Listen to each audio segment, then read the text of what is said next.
have our photographer Justin O'Brien and photographer Joab Perez both on the ground there from different perspectives. You see the OC sheriff lined up there. And one thing that would be noticeable is that we are no longer in LA County, which means that George Gascon is not the district attorney.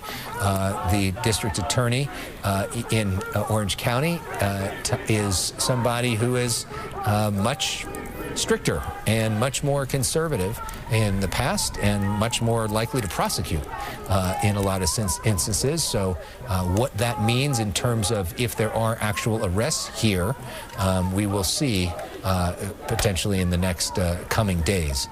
Christine Devine, my colleague, joining us now. And Christine, unfortunately, this sort of scene has become common recently, although so far nothing too violent, or really nothing violent at all that we've seen, at least on camera, in the last 10, 15 minutes. You know, Alex, I'm just reflecting back, yesterday at 10 p.m. I did a story that took us back to the 1960s, and I'm reminded then of the protests tied to the Vietnam War.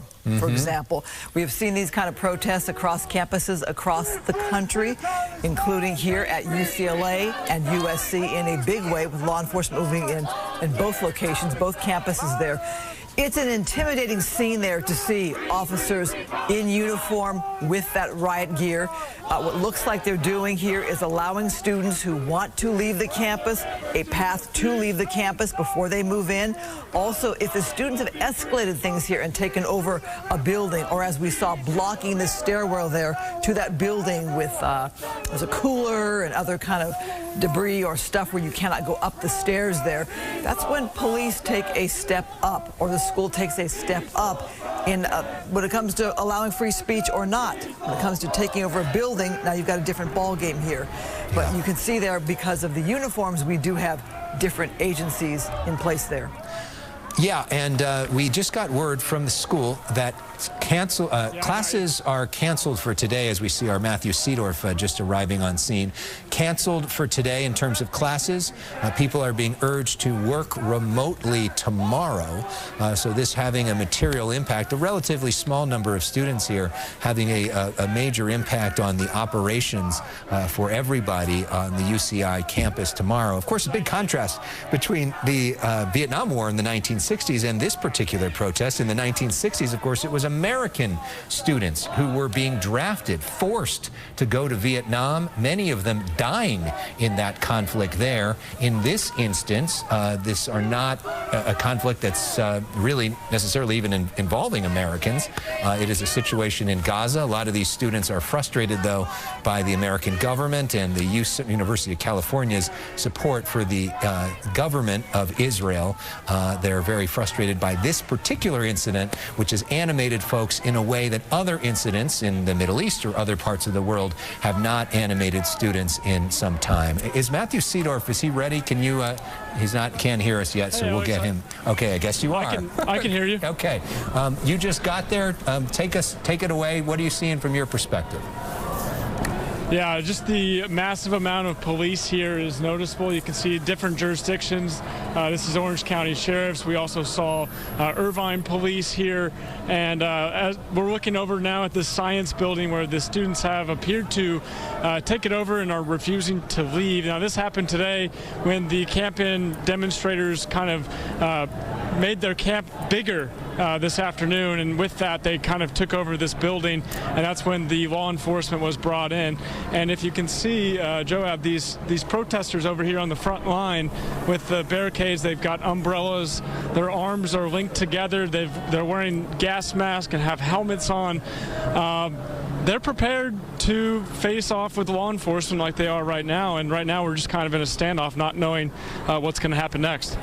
Well, obviously they are organized. When you have goggles and helmets, you are organized. They have been there for a bit there with those tent encampments we've been seeing. As long as the UCLA encampment was there, obviously we are now just upon this one because of the police presence here. You know, are these all students? We never know. We do know that the organizers of such protests are sometimes from the outside, because that is what they do. They coordinate their protests. They are organized into how to handle law enforcement and their demands and the encampment when it comes to bringing in water or allowing for bathrooms or even their security, which, Matthew, you experienced the, quote, security from protesters where they kind of police themselves. Are you seeing that here as well at UC Irvine? Yeah, no, it's been different at Irvine. I was at Irvine about 10 days ago, and they were a little more welcoming to the media. They weren't getting as much attention then. It was right after UCLA had just wrapped up, and they still wouldn't let us in their encampment, but they were willing to actually speak with us and have dialogue, unlike kind of what we were seeing at UCLA. But this is remarkable just how close we're able to get right now. With these demonstrators just squaring off with their umbrellas as their arms are linked. And the camp is much bigger than it was when I was here just a week ago, I will say that. Which might say that perhaps some of the organized protesters called in more people to show up. Obviously, those are not at UCLA anymore. That might have been spread out at different campuses across Southern California. They could now go to this one here, for example. Are you getting a sense, Matthew, from what you're seeing today? Does it feel like organized protesters? Does it feel like all students? What is your sense there? It's a different vibe than what I saw when I was here. I believe it was about 10 days ago. And at that time, I was under the impression that most of them were students. Now it was a Saturday afternoon. And another noticeable difference, at least from what I've been seeing on this campus compared to UCLA, and I do see some graffiti, but compared to UCLA, they were using spray paint over on that campus, and here it looks like they're using chalk and have signs hanging, but you don't see as much, at least from what I've been able to see so far today, spray paint. It's a little bit different. Here, Joab, I don't want to get in the way of law enforcement, but can you see what they're showing over here, the barricades up to the stairwell where those students are? So there's basically two levels of barricades between the Orange County Sheriff's Office here and then those students up on the staircase who are also taking pictures. And this building that they've supposedly taken over right now. And that's part of the issue, Matthew, right? I mean, it's one thing, be out on the lawn and sit in your tent and, make your statements. It's another thing to try to take over a building, which is impeding, the college experience that all these folks have paid a whole lot of money for, and taxpayers have paid a whole lot of money for. And it's a different thing, which may be why we are seeing the law enforcement move in, this attempt to take over territory of an actual building. That's right, and you can see it looks like they have a folding table, a cooler, and just kind of have thrown it all over the stairwell over here, trying to prevent police or whoever from, gaining access to them. And like we saw at UCLA, that probably won't matter at the end of the day, but they're trying their best to, prolong it, at least, members of law enforcement, from putting them in handcuffs. But it appears that the sheriff's office is preparing for something. You can see them kind of talking over with each other. And Joab, if you want to swing up, they're bringing the table out right now. So I don't for something. You can see them kind of talking over with each other. And Joab, if you want to swing up, they're bringing the table out right now. So I don't know if this is one of the demonstrators from the campaign or not. Yeah, Matthew. But he seems to be outside of the main barricade. Yes, he is one of the demonstrators that has been shouting commands there. We are continuing to follow this here at UC Irvine, yet another pro-Palestinian protest, and police there on scene. So it is now the top of the hour. We want to officially welcome you to the Fox 11 News at 5 on Fox 11 on Channel 13, Fox 11 Plus, and also streaming live on the Fox local app and foxla.com/live. We have continuous coverage right now of breaking news. I'm Alex Michelson with Christine Devine, Matthew Seedorf on the ground there. And this is the campus of UCI, which has had pro-Palestinian protests for weeks. But now those protesters have tried to move in and take over the physical sciences building. That has prompted law enforcement to say, not anymore. We're moving in to stop this thing. Matthew Seedorf on the ground with the latest. Matthew. Yeah, Alex, right now it looks like police are moving in ever so methodically, but also slowly pushing in, moving their line closer. Looks like some members of police hold what look like are paintball guns and the batons.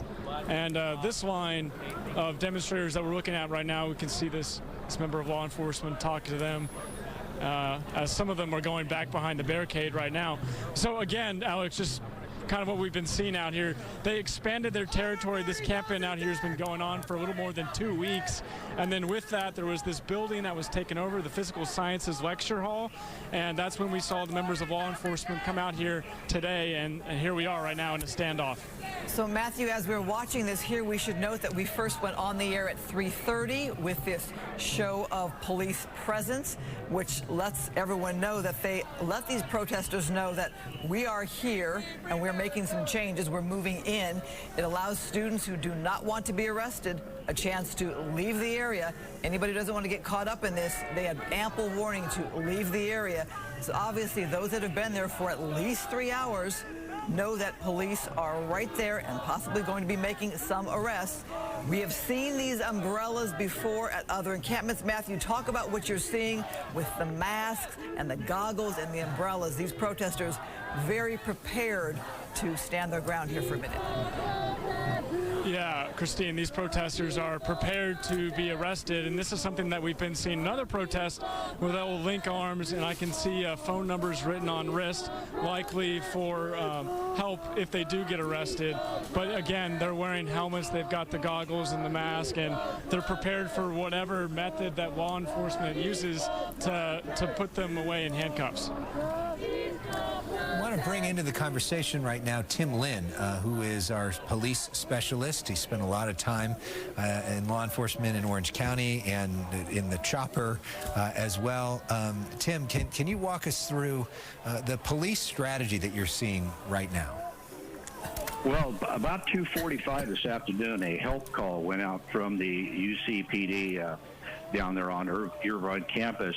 And what that is for the Orange County, unlike LA, they have a mutual aid system set up down here that departments, when they put out a help call over the emergency channel, each department puts in protocol and sends a set number of units or officers to the scene to assist. So for that to go out on the emergency channel here in Orange County, it had to be a very significant occurrence on campus. So at that point, officers from all over Orange County respond to the command post near the university. So unlike with LA, where you have fragmented type departments coming in with different communications, different types of protocols, here it's more of a unified command type deal with the police. So you have Huntington there, Costa Mesa, Irvine, you're going to have Tustin, Orange, every department in Orange County. In fact, right there, that's a Huntington Beach officer you're looking at there standing next to the sheriff. So right now, they're there, they're getting set up, they're taking straight command from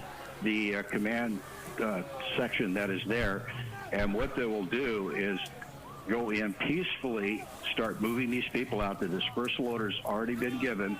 They've given opportunity to leave the area. The folks who are going to remain behind are the ones who are going to be taken into custody. So yes. We're going to interrupt you here. We see a video of police moving in right now.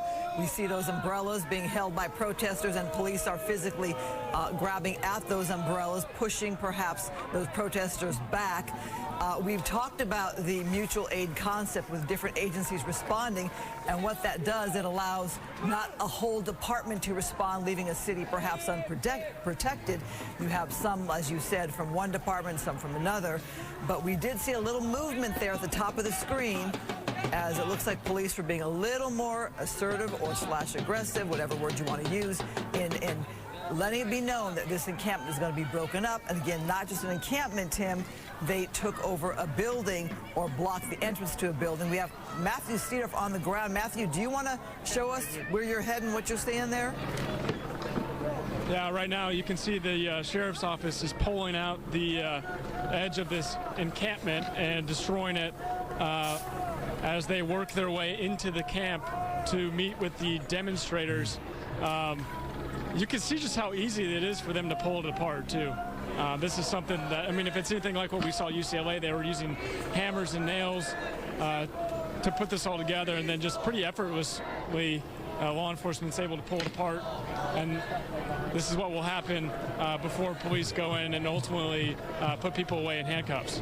I also see tents in the background being dismantled, and it looks like some of the protesters are doing that, so maybe they're preparing as well to get arrested. Wow, okay. So look at these guys are, I guess, trying to help with the process.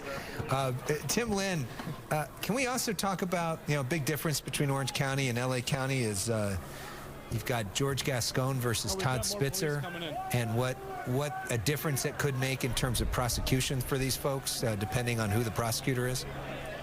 Yeah, it's certainly a big difference, and also the politics involved is a lot different down here in Orange County than it is up in Los Angeles. You saw the kind of dysfunctional type setup at UCLA. Here, you're not going to have that.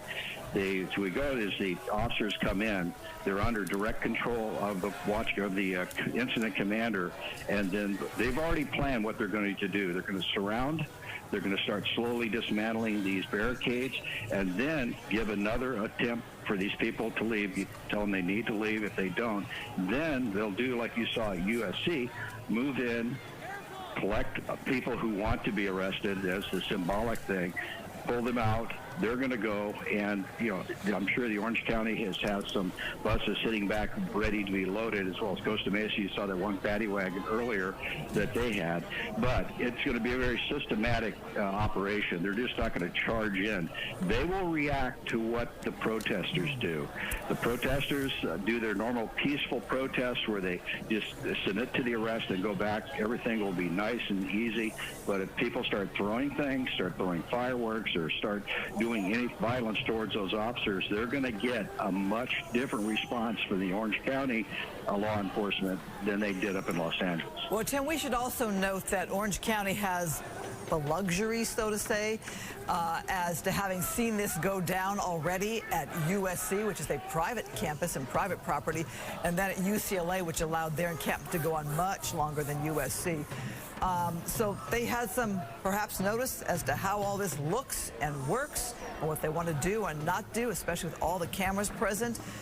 We should note, though, the scene on the top of your screen, we see protesters moving their own tents, and it looks like they're putting them into place as like a barricade against law enforcement. Not so sure they're breaking it down for law enforcement, but looks like they are moving it into like more of a barricade, like a bigger umbrella. Well, and an interesting note here, I'm just seeing that UC Irvine putting out a tweet that at approximately 2:30 p.m., a group of several hundred protesters entered the physical sciences lecture hall on the UC Irvine campus and began surrounding the building. Several hundred protesters inside. So while this doesn't look all that bad outside, and frankly isn't that many people, and made us think, why do we have all these law enforcement here? If you think about the idea of several hundred people inside, that's a whole different situation. And the complication of trying to move those folks out of there could get ugly, which is what we saw at Columbia University when we had protesters inside. And so that's why these folks outside are trying to guard the entrance into that building. But that is not a situation that we had at UCLA or USC. Several hundred people inside a building, and that could make this a long evening potentially. Alex, I wondered about that if there were protesters inside, because when we first went on the air at 3:30, look, if there were 10 protesters outside and a huge show of law enforcement. Right. So perhaps there are people right now inside that building. Obviously, that's going to be a game changer. So, Tim, why don't you weigh in on that? Do you know anything about that? Are there people occupying a building inside? Yes, that's very correct, and they determined that by the amount of people that went in at the beginning when the help call went out. And as you see, they're trying to block the view of the officers. Officers are just pulling those canopies away, but they've blocked the stairway going up to the upper level of that science building. So right now, you have more officers than you need. And I've said that before many times. You go with more equipment, more personnel, more things to handle a situation, because it's always better to have too much than not enough. And in this situation here, they will clean out this outside and then work their way up to that hall. Now, it all depends on how tough these protesters want to be or how badly they want to stay there and resist these officers. But I'm going to tell you, just from personal experience, you said that they've had the ability to see it happen at UCLA. These officers deal with 4th of July every year, and every year Huntington Beach, Newport, and the coast area, we have a big influx of outside folks coming in, and as the night goes on, alcohol takes over, and the problems start. So there's a big problem every 4th of July down here, and the police departments are well-trained, well-versed on crowd control and crowd handling, so they'll have their skirmish lineup and then very reactive arrest teams behind pulling the troublemakers out. But normally in a situation like this, from my personal time working the different crowds and the crowd control down here, there's a lot of folks there. Once everything starts up, they're going to leave. They're going to get out of there. They want no part of it. But you always have those antagonists in the crowd who are throwing things, getting people to fire up, getting people to do things for them. These officers are not going to put up with that, and this is going to be over very quickly. And as far as getting into that building, I guarantee you they already have squads and platoons set up to go into that building very quickly and take charge of it and remove those folks out of that building. When we think of 4th of July in Surf City, USA, the biggest celebration of 4th of July west of the Mississippi, most of that is done outdoors. It's not done indoors. And can you talk about the complications of moving into a building, of having a bunch of students ready inside a building, and as compared to doing this outside? Well, it's the confinement part of it, the ability to make access to get into rooms. Things of that sort, to where you have them barricading in rooms. You have to get through those barricades. As they had at Columbia, you see now they're starting to make the move. The officers are starting to move forward. Santa Ana Police, Costa Mesa Police. Matthew Seedorf, what are you seeing from your perspective? Yeah, it looks like police are moving forward, and we just heard a lot of the protesters just start screaming at police. There seems to be some pushing back right now, as looks like members of law enforcement and a protester. One person's getting arrested right now, right in front of our camera. There we go. Let's see. So again, when it comes to the organized protesters, we were simply trying to prevent them from entering, and they pulled some of our protesters in, and you can see them now that we are being taken away. Did you take over a building? We recently did claim the hub right there today. How many people are inside the building right now? No idea. No idea. Are you a student here at UC? I am a student here. And what are you getting arrested for? No idea. Whoa, people. All right, you heard that. It sounds like there are some people in the building as he's walking away with zip ties. And so far, that's the only arrest that we've seen take place where we are. Looks like there's one more coming out right now as they are starting to arrest people. and again, we should note these people are willing to be arrested, to stand up for what they believe is their cause. Are you seeing any crowd dispersal, like people peeling back, Matthew? Go ahead. Nothing. I was standing there. Thank you, sir. Appreciate it. So he says that nothing happened, that he was just standing there as we're starting to see them come out one by one with their hands behind their back, getting away, put in zip ties here. It is interesting to hear their perspective, to hear from some of these folks. Protesting genocide. Arrested for protesting genocide. Are you a student here? The genocide. I am a student. And why do you feel so passionate to get arrested today? Because 40,000 people have been murdered in Gaza. There are showing no signs of stopping, and our university has invested into BlackRock and Blackstone, which are investment funds that actively fund weapons manufacturing that kill millions, which will kill millions of people in Gaza. The genocide is still continuing. Have you heard from UCI staff leadership about, what you guys are wanting? Yes, we've met with them several times, and they have suspended several of our students. They have halted negotiations with us by suspending our students. So today you guys expanded the encampment. What was that a move for? Looks like she's getting pulled away right now. But it sounds like a couple of students were suspended, and today they expanded their camp in and apparently have taken over a building. There are students inside the physical sciences lecture hall right now as police are moving in. So if you're just joining us at 5:15 on this Wednesday afternoon, Alex Michelson, Christine Devine, Matthew Seedorf with you. UC Irvine police from all over Orange County have convened on the campus. We are told by UC Irvine that there are hundreds of students who have currently occupied that physical sciences building. We have not gotten a good look inside there, but it was enough people to warrant this large-scale police response to eventually move to clear that building and get those students out of there. We have seen this encampment begun to be broken up. We have seen some arrests begin on the ground, but it seems like the most of the work is still ahead of law enforcement. They're trying to get people away from that building first so they have the ability to move into it in force and get people out of there. We see the building in the background there. There's a stairwell that goes up to that upper level there.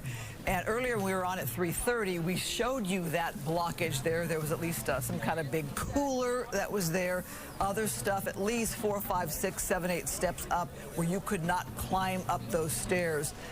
As we see those canopies there now really giving a blocked perspective for law enforcement there who has been breaking them down. We've seen at least 2 or 3 people taken into custody there with those zip ties. And Matthew, to have these students speak to you is giving you perspective as to what's going on there. You didn't always get people talking to you at UCLA.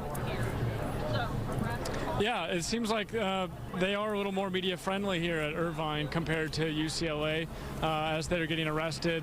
The woman we're looking at right now has the helmet on with her hands behind her back. And just I'm amazed if you look over the police right now, all of the tents that the protesters have stacked up on top of themselves, trying to prevent police, at least trying to delay the inevitable here with apparently protesters inside this building. And they look like they're stacking more and more things up, and it kind of extends to our left, almost a wall, as they're trying to reinforce the barricade that police are tearing down right now. And one has to imagine that there's more than one door into this building, too. So you wonder what's happening on the other potential entrances and exits to this building as well. We'll check in with you in a second, Matthew. Want to bring back in our conversation Tim Lynn, our police specialist who has spent years in law enforcement in Orange County. And now we're getting a higher view from our camera guy. That's an interesting perspective from our Justin O'Brien, who has just moved to this, basically to the top of that physical sciences building there. You see all of those tents that Matthew was just mentioning there that have now been stacked up and to try to stop law enforcement from getting in.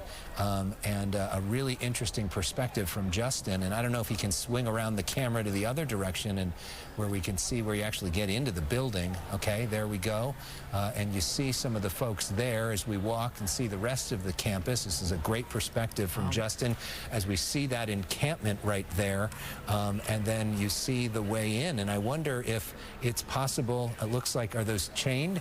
Yeah, so those doors there have been locked with cords, so it's impossible for Justin to get in. Obviously, the cops are going to have some scissors and be able to break that, but you wonder, you know, about that elevator there too as well, if that's a way to get in or if there are other ways in or out. We see another way to try to stop people there, so it's quite something. And just across the way, this is an amazing perspective of some of the other students nearby, who knows if they were part of classes or not, who are just there to watch all of this unfold. So this is happening on the campus of the University of California at Irvine. All these tents and all these folks who are trying to have their perspective when it comes to a situation which is happening half a world away in Israel and in Gaza, and make their perspective known in terms of that. Tim Lynn, we bring you back into our coverage, our police specialist. We just saw some of those students arrested. What happens to them next? What's the process? Well, the process they'll be taken back to the command post area where the arrest team and booking teams are meeting, and then the booking team will take over and then process them and more than likely put them in transportation for removal down to the inmate reception center in downtown Santa Ana, where the Orange County Sheriffs have all their big facilities. So it's a very coordinated effort to where they have things set up to this is what we're going to do, and they do it at a pace to where they don't overwhelm the people in the back. But what you have here is you have officers standing that skirmish line, and if somebody does something silly like the guy said, I was preventing an officer from entering the camp, well, as soon as you put your hands on, you're going to be pulled into the group of officers and removed to the back. So, and then when they say I was just standing there, basically they're already in violation of law of failure to disperse. They've been given dispersal orders, and by not leaving the area, they've already committed a crime. So that's what they're being arrested for now. They're right now, the officers, you see, they're just meticulously working their way along, removing those barriers. They'll clear off that stairway that your photog is standing at the top of, and work their way up. And that cords wrapped around a door are not going to hold. Yeah. And you were asking the question about the other doors or the other entrances. I guarantee you there are squads that are set up on different areas of that building to make a movement in. And once again, with the Orange County officers, we all were on the same frequency, so we can all talk to each other. There's multiple frequencies they can assign for different sectors, so communication's key, and to make everything happen all at once. So right now you just see them clearing out these easy ups to get them out of the way. So they're done with that whole thing that we were just watching. So we're looking at this from multiple perspectives. Our photographer Joab Perez is on the ground. Our photographer Justin O'Brien is up those stairs there, getting a more of an aerial view. As Justin, many of you may recognize his voice from Sky Fox on the weekends, on the ground with the camera today, showcasing what is happening there. I'd be interested as well if we could at some point listen into Justin's camera to listen to what some of the students there are saying to him who are trying to move him out. I wonder what they think about his presence being up there. But it's an amazing perspective.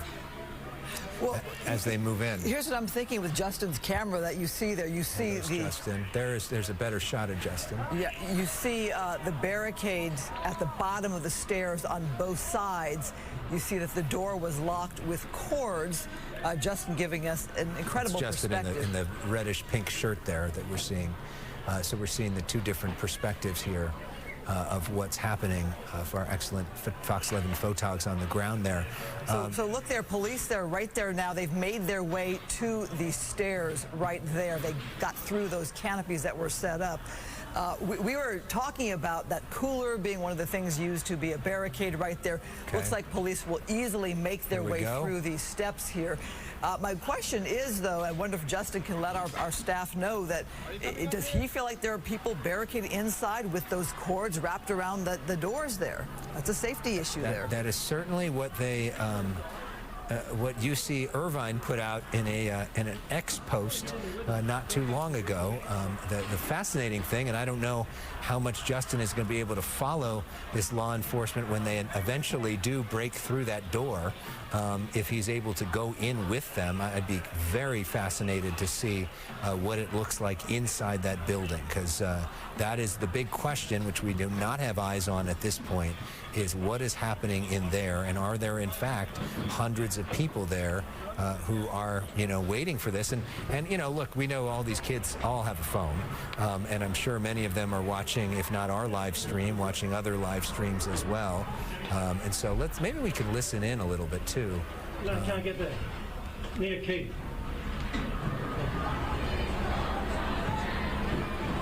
Are they going inside a building, inside a room? Hard to tell there. Yeah, we saw that elevator, which didn't look like it was locked earlier when Justin was walking around. And I wonder if that elevator is open, if they're able to get into that. Well, you've got to think law enforcement's at the bottom of the elevator, too. Right. But is the elevator just getting you up those stairs? Is it like an ADA elevator, or does the elevator also take you down into the building? I haven't been, unlike UCLA and USC, I've not spent a whole lot of time on the UCI campus. So this is Justin now telling the law enforcement there that he's media. Let's see if we can listen in and just know that it is possible there may be some expletives here in this sort of situation, but it gives you a sense of what's happening in real time. I'm Channel 11.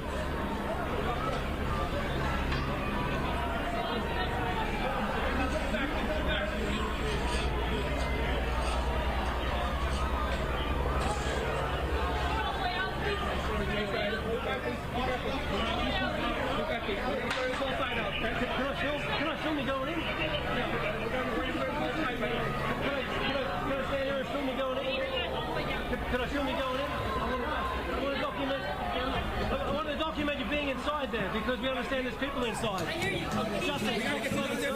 Okay, so this is Justin interacting with the law enforcement. We appreciate his hard work out there trying to give us pictures. It looks like that is the UC police that's right in front. They're the ones who technically have jurisdiction over all of this, trying to push back our cameras as he's trying to showcase their operations, them wearing their body cameras and having a, looks like a respectful conversation here and some thumbs up, trying to get in perspective and show you what's happening here. So let's bring... You heard Justin say we're trying to see if there are people inside. That's the big question to me, Alex. As you saw there, the door is barricaded with cords, wrapped with cords. Yeah, quite a scene there. Yeah, I mean, when we first came on the air, 45 minutes ago, there wasn't that big a crowd there. It seems like that crowd has started to gather as more and more people, hear about what's happening here, see this on the news, see the stuff on social media, probably text their friends, and that is becoming a bigger crowd, which is also challenging for law enforcement on the ground as well. Well, let me ask Tim Lynn, we'll bring you in, our police expert. When you see a crowd like that, does that tell you that the area has been secured where law enforcement wants to go? These are people who are kind of on the outside of where law enforcement is doing their major work? Yeah, it all depends on what their objective is right at this point. And it looks like their objective is to clear out that science building, and then they'll deal with the rest of the folks who are staying back behind their self-made barricades. So as you see, they're working really close to the media, basically getting Justin out of the way so he doesn't get caught in the stampede that may come out of there, or the officers coming in. And all these officers, if you're noticing, are wearing body-worn cameras. So the whole thing about having a camera around being the big, we don't want cameras around, that doesn't play anymore in 2024. Everybody has cameras nowadays. The police officers have cameras. So right now, I wouldn't doubt if they'll let Justin slide in behind them, because they put him in a position where he's out of the way, not in the operation. And now they're going to start working their way in. They've also, more than likely, are working to breach the building from the other side. The way that you hear that screaming, yelling going on, because nothing was happening where we're looking, but you hear all that reaction. Could have been from something on the other side. But UC PD is taking the lead on this, backed up by the allied agencies. Well, there you have law enforcement. It looks like they're able to make their way inside the building. When you can, please. Thank you. Obviously, they're able to make their way, it appears, inside the building. We saw that there were protesters on that level who took off, perhaps down that elevator there. They did not want to stand the ground there and be arrested, but who knows if they went downstairs. Are there protesters occupying the inside of the building at lower level? Waiting to see the response here from police. Not a lot of movement or action from them right now. Makes me think that perhaps there's not a big crowd if they were able to open that door and get inside. Because look at the body language, Alex. Indeed. So the question is, what is on the other side of that? Put it down! Put it down! Well, he got out of there pretty fast. Yeah, a lot of people's courage go away when it starts getting heavy. But right now, what they're probably doing, I don't know the inside of this building, but it more likely has maybe a mezzanine in there, and they're going to clear the high ground. So if you come in underneath them, you don't want people throwing things down on you. So you want to secure the high ground in that building and then go in and take whatever is left on the ground. So, yeah, they're just doing it very methodically, and I guarantee you this thing's going to be wrapped up before the 10 o'clock. And also about securing the high ground. You had protesters up there with their flags and their protest signs on that upper level, and they were blocking both entrances of the stairs. You saw the one still blocked on the other side, another protester trying to throw something on to continue to build up that blockage there. Yeah. But Tim, tell me what you see with the body language here. They're very relaxed. They're just going through this very methodically. They're okay, we've got this area secure. We've worked our way up. We're now going to go in. And like I said, if there's a mezzanine in there, they'll clear that mezzanine out. And now, you know, they may not need to clear that walkway going down that way. Then they'll just keep working it there. Now they're going to hold the high ground and let the officers from the other entrances work their way in and start making their way into the ground level of this building. So like I said, I don't know what the layout of the inside of this building is, but it's most large lecture halls. It's going to have that mezzanine, then a lower bowl area, and then the stage. So it's just a matter of them getting in there. The UCPD know the layout of this building by heart because they're always in there, you know, every day during their patrol and foot patrol through the campus. And so their main objective right now is to get this building clear. Then once they have them outside, then they can start moving the rest of these folks off campus. The time is now 5:30. You're watching the Fox 11 News at 5. I'm Alex Michelson. And I'm Christine Devine. We thank you for being with us as we watch police move in on yet another campus protest. We saw it at USC and UCLA. Now this is UC Irvine. Quite a crowd gathered there from our Fox 11 camera, giving you this perspective where police made their way to the second floor of the science building. We were told that there were students or protesters inside. They went in here, cut those cords that were chained around the door to lock it. Apparently by their body language, they didn't see much from that perspective, Alex, so we're not quite sure what's going on inside the building. Or are they waiting for more reinforcements to get up there and to move in there in greater force so that they all go in there together and feel more protected? If there really are hundreds of students in that building, which is what UC Irvine tweeted out, they saw at 2:30 this afternoon. You know, that's a real challenge for law enforcement, and for them to move in on all these folks, they need to move in pretty big numbers. So you wonder, in terms of the other doors to this building, what's happening in those places in terms of securing the rest of it, and will they, you know, amass even more law enforcement and move in together? As we look on the campus there, some of those are activists. Most of those seem to be students, but also some looky-loos that may just be interested in what's happening. Matthew Seedorf, our Fox 11 reporter, is right in the middle of all of that. Matthew, how are things changing from your perspective? Yeah, it looks like there's more people showing up, and I'm trying to figure out if the encampment kind of goes on that direction and we're just seeing more onlookers come, or if these are actually demonstrators themselves. I just spoke with an Irvine police officer off camera, and he said that on a typical day for the last 2 weeks or so, there's only been about 50 or 60 demonstrators here, kind of in the middle of the quad. And like I've been saying, they expanded today, and in that expansion is when they kind of took over this building, and it looks like there's way more than 50 or 60 people here today. And right now a lot of them are face-to-face with law enforcement, saying that peaceful protest is what they're saying right this second. Well, a game changer when you have a call for help from police, and that's what apparently started this afternoon, this call for help, which according to Tim Lynn, our expert, ignited, so to speak, a call for mutual aid, which is why you see the Sheriff's Department, different police agencies from around Orange County.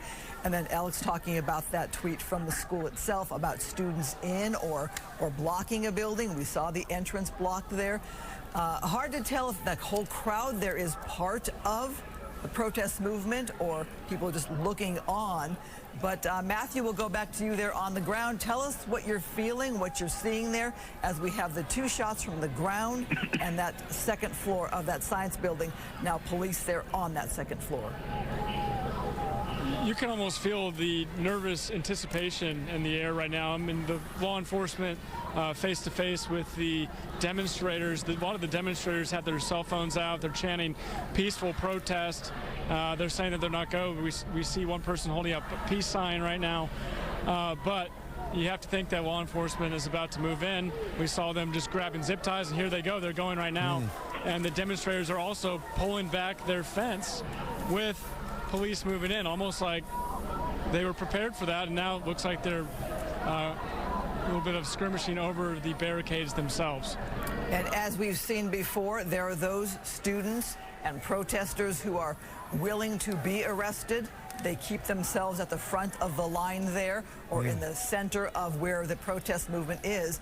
And you wonder if there are others who are saying, I do not want to be arrested, and they will back off as police make more of their move. Matthew? Looks like they are starting to arrest people. I just saw one person come out. They're putting zip ties on them right now, not too far ahead of us. And they are ripping apart this camp. Police are moving in right now. They're moving in quickly and starting to put people in zip ties and ripping up the camp. We've got some more police over here. Yeah, you can hear the protesters right now chanting peaceful protest as the police are moving in and starting to make these arrests. Let's see what this gentleman has to say. Excuse me, what happened? I don't know. I was standing there and they pulled me into the cop crowd. I was just in the front of the line. Do you have family in Palestine or no? Are you not have family. Are you a member of UC Irvine? Yes, I am. And you're Tell us who you are. I am a faculty member at the University of California, Irvine. And what brought you out here today? I'm out here supporting my students who have the right to peacefully protest. And unlike the people who are escorting me right now, I think they're people, my students are not interested in violence. They're only interested in drawing attention to a genocide. And these police officers decided to grab me, even though I wasn't doing anything or saying anything any different from anyone else. Yeah, what do you have to say to the people in Gaza right now? What's going on? To the people of Gaza, I say we are with you. Professor, what do you teach? You heard that. A professor at UC Irvine getting arrested right now. He didn't feel like it was right for the students here to be getting apprehended, so he was willing to get apprehended himself, and you can see him getting walked away right now with the zip ties about to be placed into a police car. And we're seeing more and more of these demonstrators getting arrested and getting walked out here right this second as the police are pulling apart this camp. And she looks like she's talking to police. Excuse me, what happened? They arrested me for a peaceful protest. Please stay back, sir. Please stay back. So she said that they arrested her for a peaceful protest. But we understand, too, like we've been saying, Alex and Christine, that some of these demonstrators took over a building today, and that's when police were called in. And it also sounds like it went from a 50 or 60 person a day protest for the last couple weeks to all of a sudden a couple hundred people showed up, and that's when this building was taken over. And there's no doubt that in the time that we've been on the air, the number of people that have begun to gather outside of this building has gone up dramatically as law enforcement has moved in there. It seemed to have only drawn people there, even though they declaring an unlawful assembly. The objective of that is to get people to move out. It seems to have done the opposite so far. But it is remarkable, Christine, to see not only students, but to see a faculty member from UC Irvine. Be interesting to know what class he teaches there, who are coming together to take up a cause that we have seen students around the country be animated by, the situation of what happens in Gaza and Israel's policy towards the folks there for whatever reason. This issue, more than what we're seeing in China or Iran or North Korea or anywhere else, has become a rallying issue in terms of human rights for folks that are on these college campuses. And we're seeing that around the country, including at UC Irvine, which is not traditionally thought of as a hotbed, Christine, of political activism. But we are seeing folks that clearly are animated by this issue and that are trying to have their say. They keep chanting peaceful protest, and from what we have seen, at least so far on camera, this protest has been overwhelmingly peaceful. What we don't know is what's happening inside that building, where UC Irvine says that there were hundreds of people gathered earlier. It's unclear what exactly is happening inside right now. It's an intimidating scene just looking at this. where you have law enforcement and protesters in a standoff right there. We have not. When you had the professor who spoke there, we have seen other professors stand with these student protesters. This is it now. Go ahead, Matthew. Yeah, this is as close as we can get right now, as they are, law enforcement is closing in on the circle. The circle's getting smaller where the camp-in was taking place. But you can see these protesters holding peace signs. One of them's on a megaphone right now talking to police. I can't exactly hear what he's saying right now. But you hear, you can see a lot of people holding up peace signs as law enforcement is making this camp-in a little bit smaller, but it also looks like there's just way more people here than what we saw even just an hour ago. Well, we should note that perhaps the organized protest groups wanted to do a call to action today. Perhaps they or somebody decided they wanted to escalate things from being just tense on campus for the many weeks that have been there to blocking a stairwell, to putting cords around a door to a building, either preventing a class from happening or people from coming in or out. And so obviously somebody decided today to escalate things, to escalate the protest, to take a greater stand. Right. And so when you hear the professor say peaceful protest, it's a different thing when you use cords to lock a door or even occupy a building, which we're not sure. We're heard. And that's the difference between a peaceful protest protected by the First Amendment and a crime. You are not allowed to zip tie a building and lock people inside. You are not allowed to take over a campus and stop people from getting an education that they've worked hard to get into that school and are paying good money to achieve. That is where you start getting into criminal behavior, which is why you start getting law enforcement involved, because that is stuff that could be prosecuted under current criminal statutes. It is unclear who exactly did that. There's nobody that's taken responsibility for that. It's unclear the extent of what's happening inside, but that is not standing in a free speech zone and sharing what you have to say about Gaza. That is a problem, and it is something that at least the administration at UCI said we are not going to tolerate. And and so we're seeing these displays like putting a rose out. This is an example of trying to showcase that this is a peaceful protest, and that aspect is a peaceful protest. But to your point, Christine, not every aspect of this has been legal so far. So Tim, I wanted to bring you into the conversation when you heard the professor there say he's standing with the students in peaceful protest. In your opinion, when do things change from a campus allowing tents for several weeks and for students to have the right for free speech and to protest to what we're seeing now here? Well, when they made entry into the building and took over property, like Alec was saying, caused it to where other students couldn't go for their freedom of education, to be able to freely move through the area. They started taking over the property. They were asked to leave. They refused to leave. A dispersal order was given, and now this is no longer a protest. You can call it, like, say we're protesters, we're this, we're just standing here. They are all in violation of California Penal Code right now, and the officers are giving them the opportunity to leave on their own. They've given them a path to get out of there. It's up to them to leave now. The officers are only going to stay with us for so long before the command starts telling them to move ahead. And if you're still there, you are subject to arrest. There is no longer a protest going on now. So they're all in violation of the failure to disperse, and it's an unlawful assembly. So no matter what they say when they come out or what their opinion is when they come out, they're going to face the music as far as not following the directions of law enforcement. And I feel bad for a professor who's out there doing this, because hopefully a professor is a little more able to recognize the consequences for your action. If that's what he wants to do, go right ahead. And I sure hope, as I said with UCLA, and they started doing it, if you want to do this, disrupt our campus, then you're no longer invited to our campus, and let you go find your education someplace else.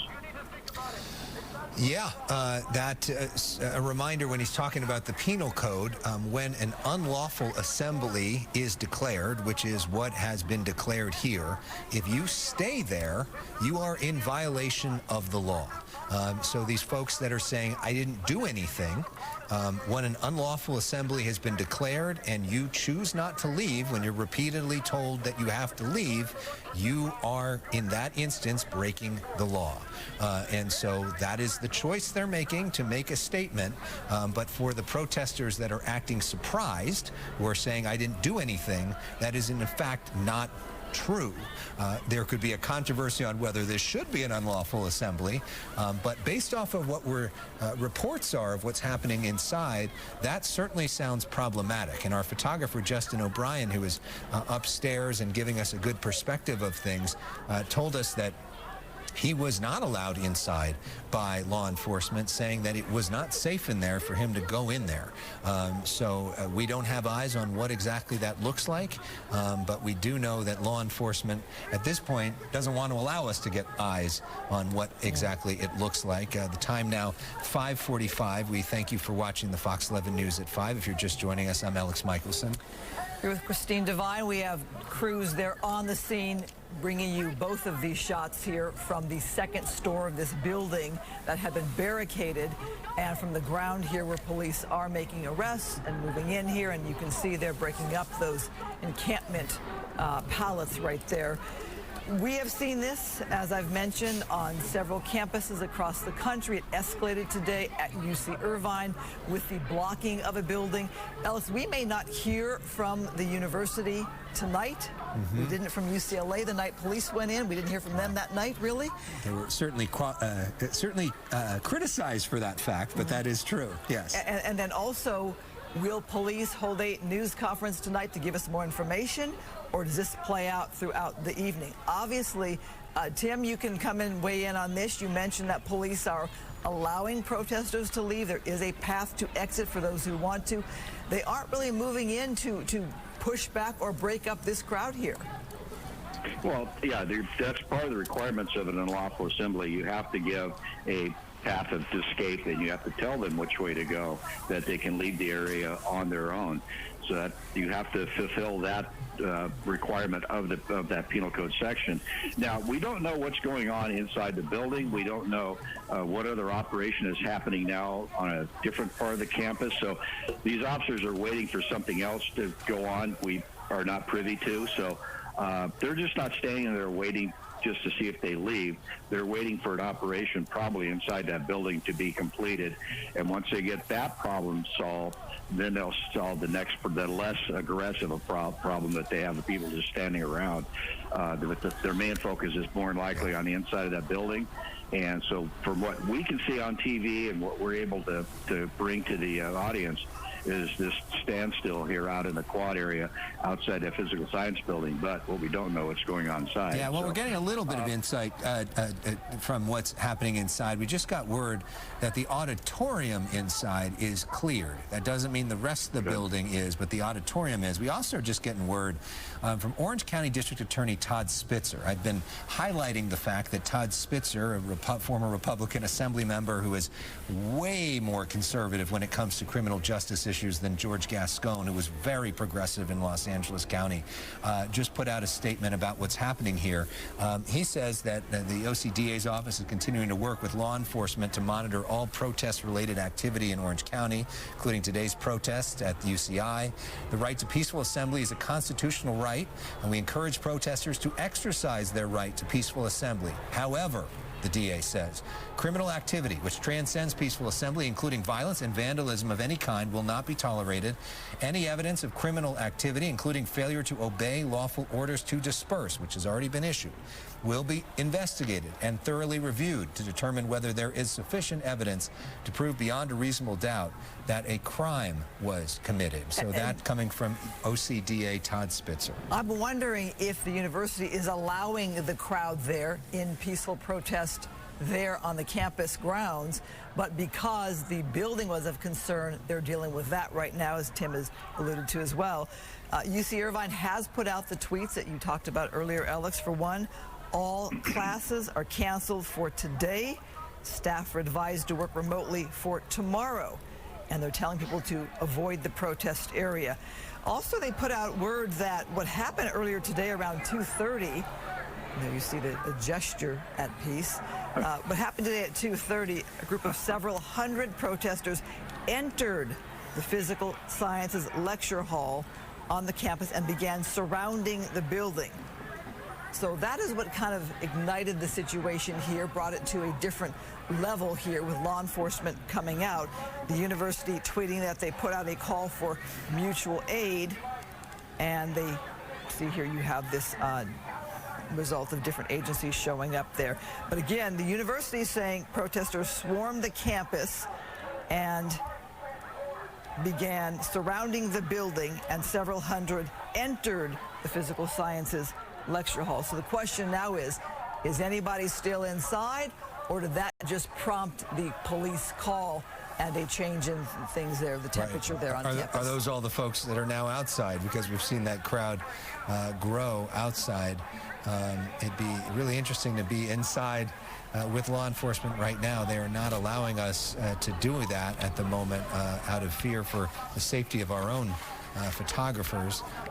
Matthew Seedorf, we saw that performance from the protester there who just put out flowers to try to make a statement there. What are you seeing and hearing from some of the folks on the ground? Yeah, we're looking towards Roland Hall right now, and as you're saying, I mean, I don't know if these demonstrators came out of that building or not, but it seems like there's way more here than there were just an hour or two, maybe even less ago. But right now we're just seeing these demonstrators on a megaphone kind of instigating police a little bit, as police are, looks like, just kind of in the standby mode, waiting for their next move. We've probably counted about a dozen or so people arrested so far, but it looks like on the other end of this police line where we're looking right now, I would estimate there's at least 100. It's hard to tell. And then if you can look in the building, there are people inside this building looking out the window, looks like with their phones and stuff, kind of looking at this crowd as well. Well, also, you know, if I'm wanting to go check this out for whatever my reasons are, I'm not seeing police really push in. It's not perhaps as scary as it might feel if police were really taking a lot of strong action. Sometimes you see much more dispersal when that happens. So right now, it's light out still. Perhaps there are students or members of the community who want to come just be looky-loos or show their presence, be a presence. But if police were to start moving much more assertively, they might push back. Matthew, did you experience that as things escalated with law enforcement? Did you notice more dispersal in some of the other protests you covered? Yeah, I mean, it's hard to say. I think that for the most part, it looks like these protesters are kind of staying put. I think the area that we're in right now really wasn't part of the encampment. If it was, maybe it was just kind of rushly put together today, because if you look, it's a lot of tables and chairs that I think came from the nearby dining facility, and not like those barricades that we've been seeing on the other part of the encampment. So this feels like almost like a different group or an outside group that may be a part of this protest now, and maybe they came in today for the reason of growing this encampment.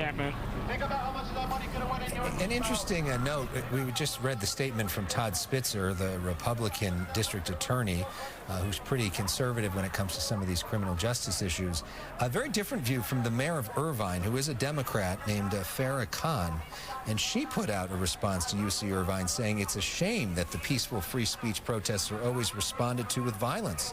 Taking space on campus or in a building is not a threat to anyone. UCI leadership must do everything they can to avoid creating a violent scenario here. These are your students with zero weapons.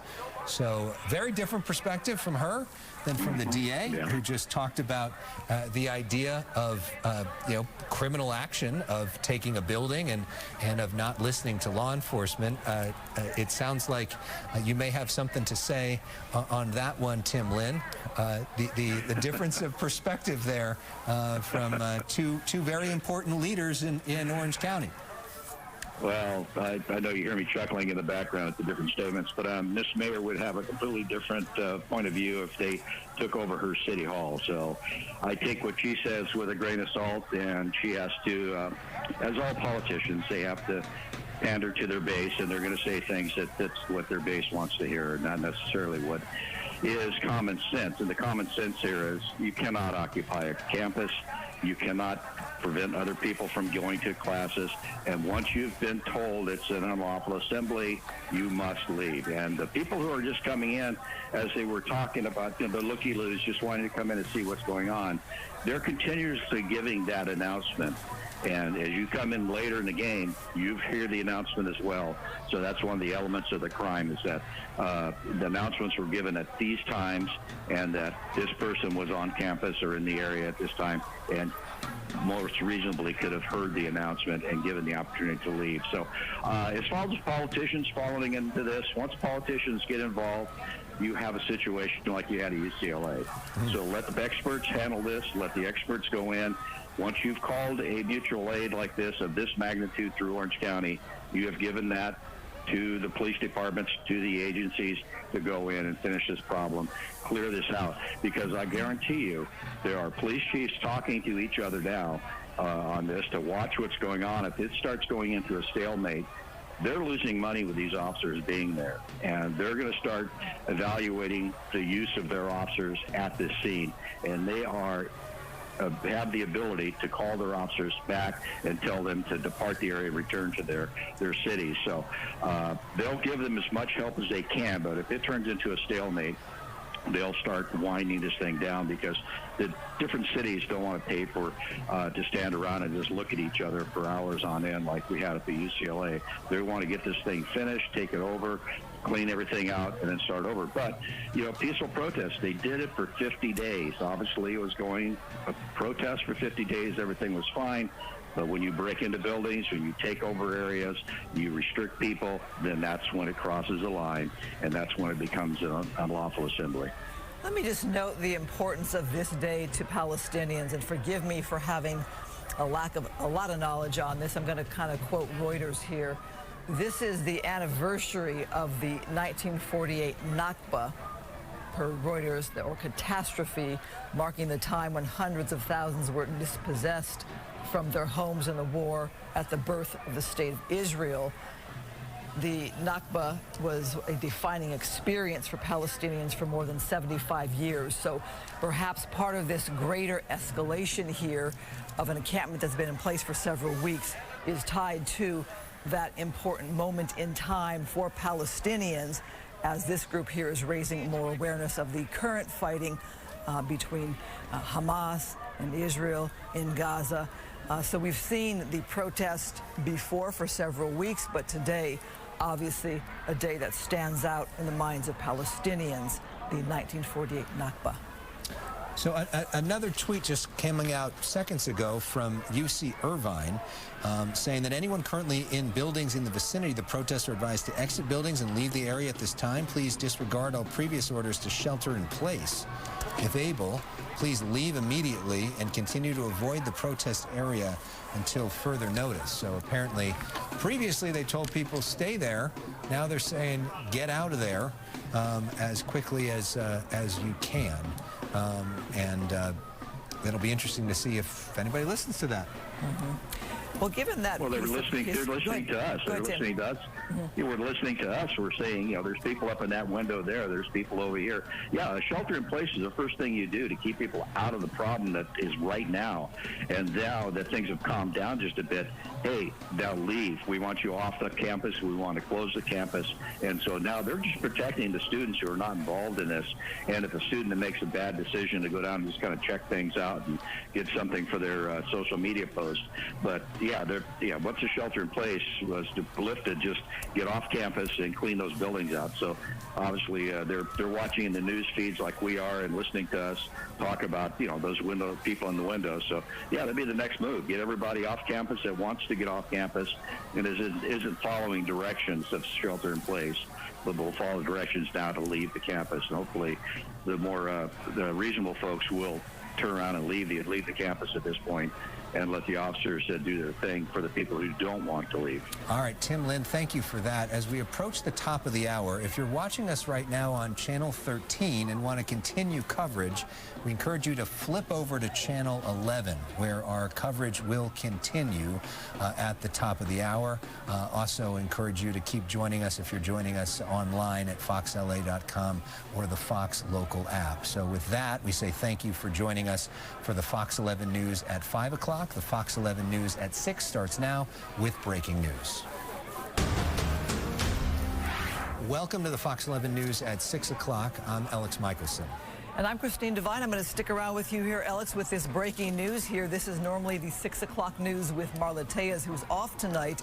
You're watching the protests develop here at UC Irvine, develop in the fact that law enforcement is there on the ground.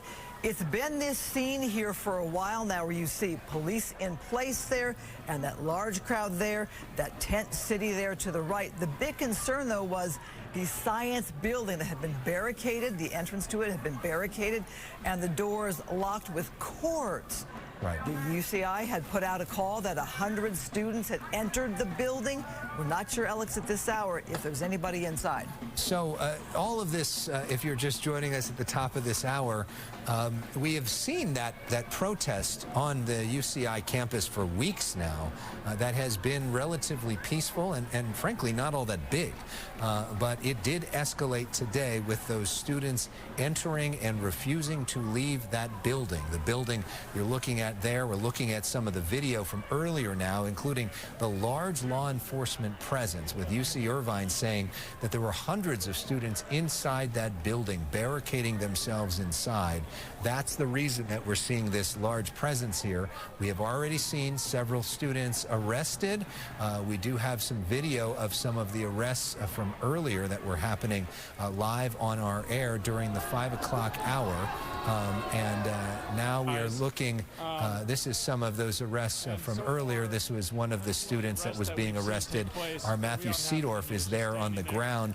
He has been talking to some of the students, including that woman there who was talking about her reason for being there, her frustration with Israel's policy towards Gaza, and hoping that UC Irvine would divest from groups like BlackRock, companies like BlackRock, who she says are investing in Israel's war efforts. So this is some of the video from earlier. We want to also bring you back out there live. Matthew Seedorf is our reporter on the ground. He's been doing a great job over the last hour talking to some of those students and giving us a sense of what it feels like to be there. Matthew starts us off at the top of the 6 o'clock hour now with more coverage. Matthew. Well, Alex, we just saw another wave of police officers move in as they're preparing to make more arrests. Right now, you can see the demonstrators inside also seem to be getting prepared, making a almost human shield, you could say. All the tents and all the barriers around the encampment have now been pulled away by law enforcement, and now they're just kind of standing in the middle there in circles, kind of in lines, waiting to see what happens next as police seem to be moving in more and more by the numbers right now. They just made us move back a little bit as we were expecting more arrests momentarily. But really, this situation escalated this afternoon when additional protesters arrived on campus and apparently have taken over a building. We're not exactly positive which building they're in right now, but we are seeing these police that were called in. And I do want to point this out, if Joab can show you, instead of kind of what we were seeing at UCLA with the spray paint, I think this is interesting that a lot of the graffiti out here is just in chalk. So a little bit of a different vibe per se, and then perhaps is why this campaign has lasted the better part of 2 weeks at this point, as it was continuing on until today. I'll go ahead and send it back to you. Well, I'm noting again a piece of history here. This day is significant to the Palestinians. May 15th is the Nakba Day. Okay, go ahead, Matthew, take it over. Yeah, the police are moving in right now. They won't let us get closer, but you can see the protesters pushing back as the police start moving in. There's a lot of yelling, and I do hear some pops to our left, but I think it sounded like looks somebody like they're threw moving something. some of the barricade and tables and Yeah, it sounded like somebody threw it. Looked like somebody threw some sort of glass bottle that we heard maybe break at one point towards the officers. It looked like somebody from the protesters threw that. And now we're seeing this officer there break up some of this, and they're going to continue to move forward. Pulled someone out there. Wow, okay. Pulled someone out. And we could see more arrests. So over to our right, Joab, if you want to point over here, someone's on the ground getting arrested as we speak, as members of law enforcement are ripping apart this barricade. Shouting match also taking place between the protesters and members of law enforcement. Someone just got thrown on the ground. All right, Matthew, as we continue to watch the movement here in your picture, we're going to bring in Jim Hemmold, who, Jim, thank you again for joining us, retired from the LA County Sheriff's Department, where you oversaw command of situations like this, and were on the ground yourself as an officer during the Rodney King riots, so we take you back in time. You're seeing police here escalate their action. What does that tell you? Well, you notice that the skirmish lines are going in very systematically, very methodically. They wanted to first make sure all of the resources were in place so you could give dispersal paths, safe escape routes, essentially, for those who do not want to be involved in the unlawful assembly. So they were taking every precaution to make sure those were established. They were present just in case something emergent or urgent occurred. So they did a good job of being on Jim, give me a second here to prevent any. Are you a professor here? I'm a grad student and a proud union member with UAW 4811. Have you been camping out here the last 15 days or so? No, sir, but we've been out here to support our students, our faculty, and our community members. What made you come in today? When free speech is under attack, it's the God-given constitutional duty of every American to stand up and say no. That's why we have a Constitution. That's why we have a Bill of Rights. You felt like it was important to show that demonstration by getting arrested yourself? Yes, sir. Why is that? We have nothing if we don't have solidarity. Anything else you want to say before you get taken away? No, sir. Free Palestine. God bless. Does free speech include taking over a building? Maybe that's a question for a future. Like to say? Police should be protecting people and not property. This didn't need to happen. There were reports that the demonstrators took over the building. I honestly can't tell you anything about that. I'm not sure. I don't know about that. I wasn't present for that. Okay. So as you see, they are making arrests. We're going to stay with your picture here, Matthew, as you are bringing us the arrests that have been happening. And now we take you to that wider shot from our camera that is overhead, kind of giving you a perspective here. So we're seeing more pushing here, and law enforcement, they're breaking up that encampment right there, taking more and more pieces away. But you see them grab a student or grab a protester and pull them out of the crowd there. And sometimes those may be an instigator or somebody willing to be arrested. As we watch this right there, that man had his hands up and went into custody there. But sometimes if bottles are being thrown or things being thrown at officers, they look for that person who is doing that and get them out of that crowd. Jim Hemmold, do you want to weigh in here for a second, knowing we might have to cut away from you? Yes, of course. And just as you mentioned, oftentimes there are agitators who try to ignite a crowd. We've seen that in many peaceful demonstrations, which have escalated in pockets. So taking those precautions to address those instigators and have a place to take them out, and usually have contact teams in addition to the skirmish lines to make sure that you don't break the progress that you've already made as far as dispersing the crowd. So this is by the book that they're doing, and at this point, it looks like they're taking every precaution to make sure that it's a safe conclusion to this, and we'll see how. We're going to go back to Matthew Seedorf now. We all care about each other. Our people are humanitarians standing up for human rights. Here? Community member. Community member. Excuse me. What brought you out here today? To stand up for human rights. It's an honor to be arrested for human rights.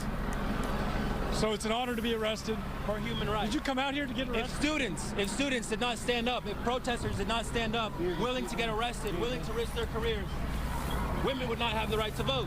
Are you a student? Society would not move forward. Are you a student? I'm a community member for the third time. Okay, where are you from? That's all I want to say. We heard that people took over a building. That's all I want to say. I'm here as a community member. I personally did not take over a building. What do you think about that if they did take over a building? I'm here to support humanitarians, right? These people are saying enough is enough. At some point, we stop following orders from psychopaths. Is that still a peaceful protest when you take over a building? Children bombed in 3 months, in their beds. Children. All right, so that is a community member, not from UC Irvine, that is getting arrested, and felt like it was important for him to be out here and demonstrating as well. And it seems like he was aware of people taking over a building, but really he didn't want to comment about that. It is a reminder, though, hearing from that community member that there is a war going on between Israel and Hamas, with a lot of innocent Palestinians caught up in this terrible war, because war is always terrible. You have people who truly believe that they are fighting or standing up here for, as he said, human rights. A lot of issues at play here for decades and decades in that region. But here you have students at UC Irvine and protesters who've, again, been camping out here with their tent city for weeks. And today, again, as I was saying, is an important day for Palestinians when it comes to their history. It's called Nakba Day, and it marks the start of the 1948 war, where a huge number of Palestinians felt they were displaced with the formation of Israel. And so today is a day that perhaps this campus or organizers wanted to bring a little more attention to the reason that they are there. And of course, Jews feel like 1948 was the start of the state of Israel, the only Jewish state in the world, and that many Israeli politicians, with the exception of the current prime minister, have been in favor of a two-state solution over the years, which has not been embraced by various leaders from Palestine in several different negotiation attempts over the years. But we're not going to solve Mideast peace here on the 6 o'clock news tonight. We're going to talk to you about what's happening out there on the campus. And Jim, I want to go back to you as somebody, I'm just interested in your response to one of those protesters who suggested that he's standing up for free speech and basically disregarding the concept of taking over a building, putting zip ties on it, putting up barriers, and preventing people from getting in. Is that free speech? Well, these are the exact types of observations that we have to make as well when we're speaking to, in this case, for example, it would be campus administrators, about free speech and freedom of movement for everybody that's on campus, not just the individuals that are creating this protest, which of course they have a right to do. And it's good to see that we're operating with respect, but it's not only just the notion of respect, it's the right of all students in that campus to access the facilities. So when you're cutting off access, when you're forcing doors to be closed, these are actually safety hazards. Every single building, not only on a university, but throughout the county, has to have building safety plans, event action plans, things of that nature. And part of that is so not keeping certain doors locked in the event that something... Sorry, I know you're on a bit of a delay there.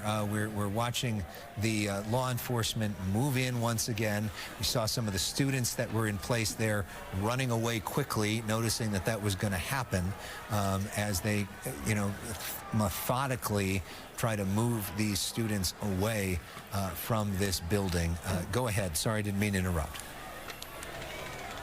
Oh, yes. No, so I think the point would be that you would want to make sure that buildings not only are accessible to all members of the campus and the public, but also that you can go in and out of those buildings.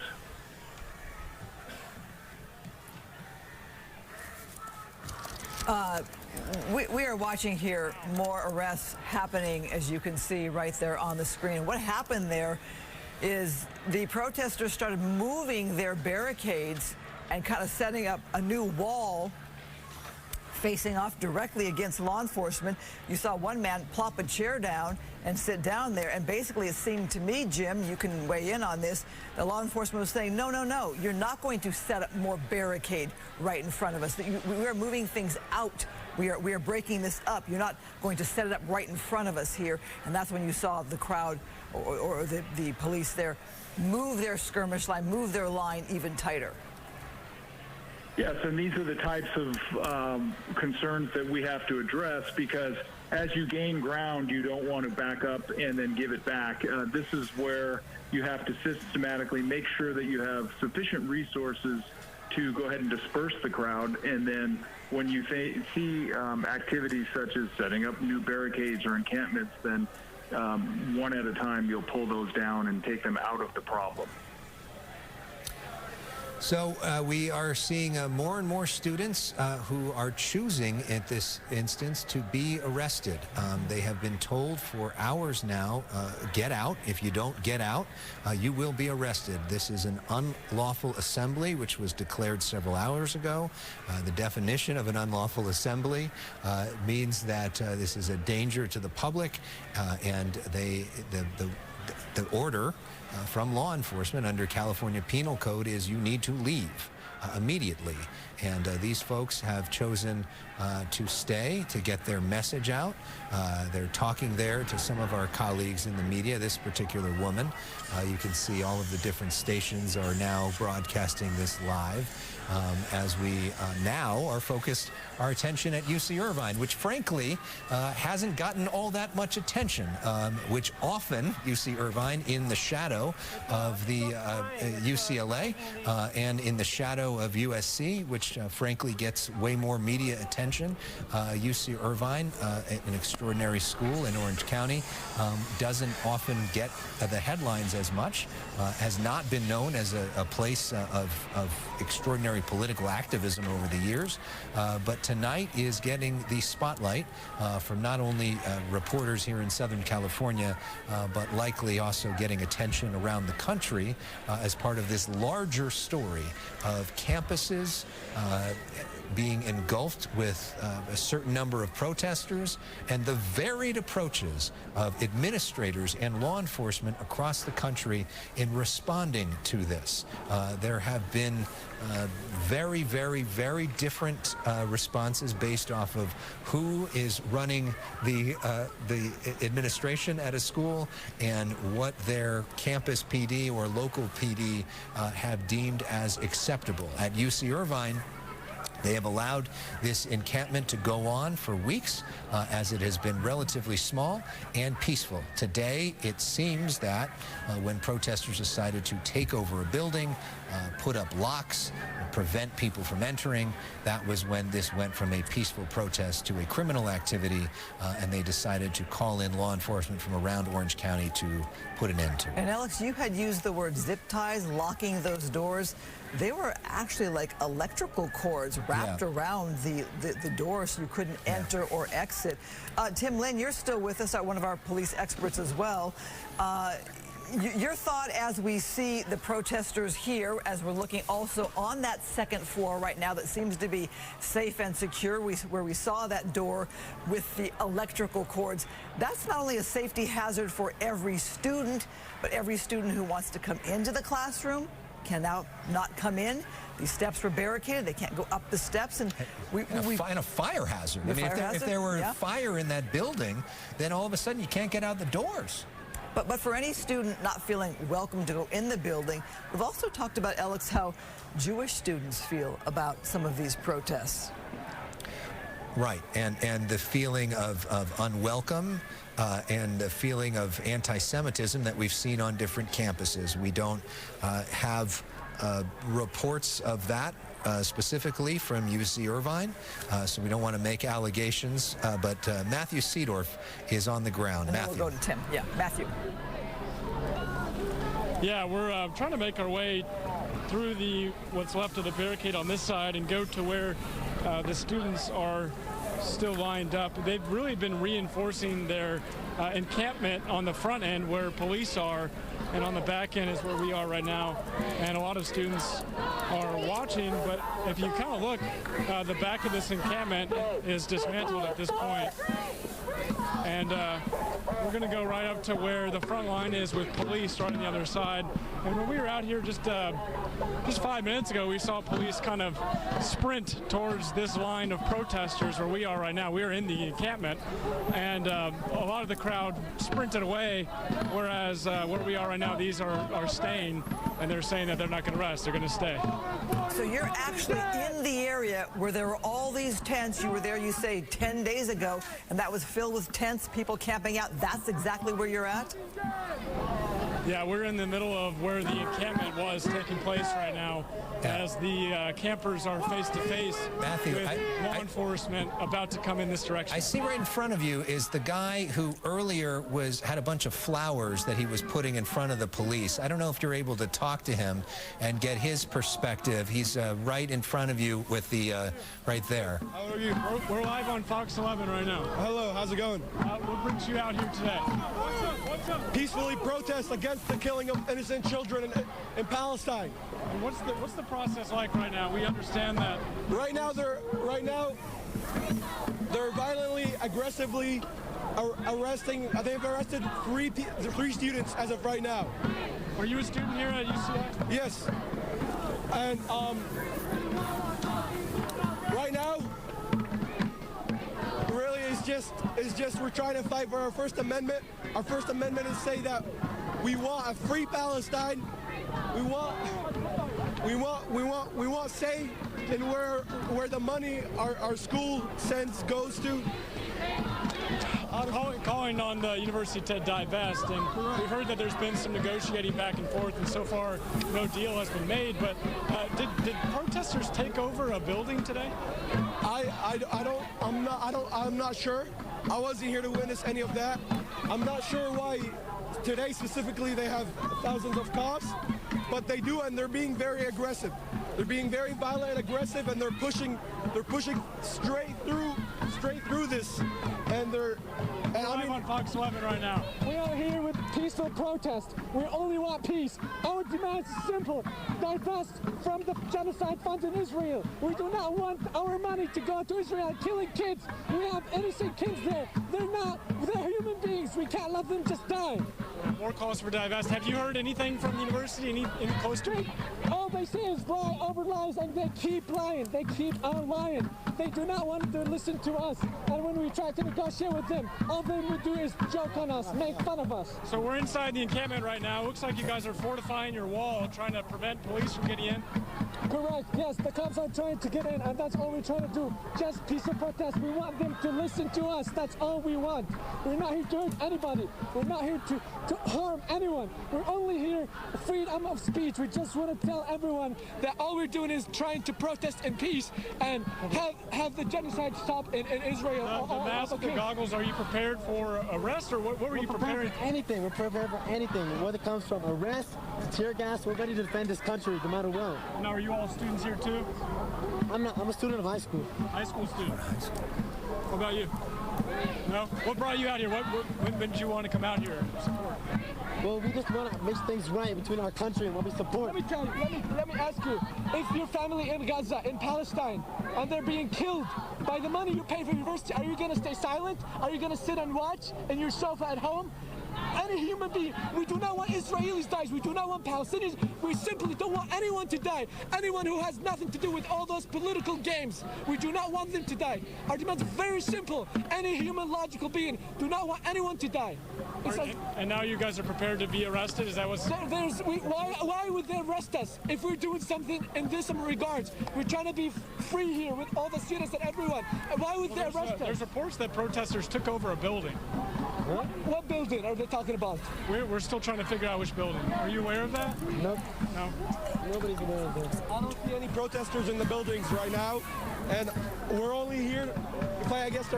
We're only here to fight for our First Amendment, fight for the innocent children dying both in Palestine and Israel. Both of them, they're both. I'm bringing it back. Israel is killing its own hostages. It's killing its own hostages in Palestine for the sake of power, for the sake of genocide. Matthew, can you ask him about his decision to put flowers in front of police? Yeah, excuse me, one more question. We saw you put flowers in front of police earlier. What was that decision? This is the sign of peace. Sign of peace. We're here. I'm here to give peace. When I was standing in front of the police the entire time, I was smiling at them. I was asking them how their day was. I'm here for peace. I don't hate the police. I don't hate the police.